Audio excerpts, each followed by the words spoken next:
MURKA dicap sibuk jualan Loli tegar jadi tulang punggung keluarga pasca Nikita Mirzani rugi besar. Loli anak sulung Nikita Mirzani baru-baru ini marah besar pada netizen. Kemarahan Loli anak sulung Nikita Mirzani ini lantaran dicap sibuk jualan saat sang ibu sedang ditahan. Hujatan netizen pada Loli ini juga lantaran anak sulung Nikita Mirzani selalu terlihat baik-baik saja saat ibunya di penjara. Kesal selalu dicap sibuk jualan di saat Nikita Mirzani di penjara. Loli pun murka pada netizen. Dilansir dari unggahan akun Instagram @lambe_danu_official 99 Jumat, tanggal 28 Oktober tahun 2022, terlihat Loli sedang melakukan siaran langsung jualan produk Nikita Mirzani. Kemudian anak sulung Nikita Mirzani itu menegaskan jika ia sedih saat sang ibunya masuk penjara. Sedih mah sedih banget lah, gak ada anak yang gak sedih kalau orang tuanya digituin ya, kata Loli. Tapi please ya, aku lagi jualan jadi tolong kerjasamanya.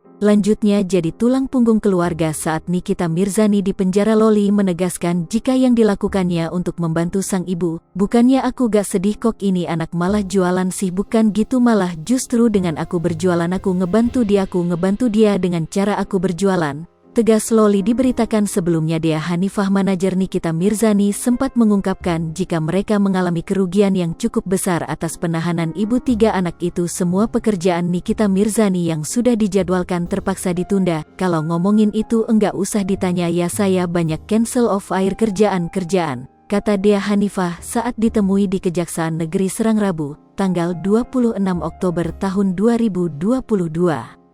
Harus berangkat ke Pontianak tapi enggak jadi. Lanjutnya Dea Hanifah pun menceritakan jika mereka mengalami banyak kerugian. Kalau disebut kerugian ya rugi banget lah, kayak orang kan melaporkan gara-gara mengalami kerugian. Nah ini kita, tutur Dea.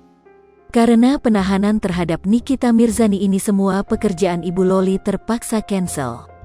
Sama dengan 0.4S lebih besar dari. Namun untungnya, klien yang bekerja sama dengan Nikita Mirzani paham dengan keadaan. Iya di cancel, tapi untungnya klien kita ngertilah keadaannya, ucap Dea. Hai pemirsa Sri Popo TV, jangan lupa komen, like, dan subscribe, serta tonton terus berita-berita terupdate lainnya ya.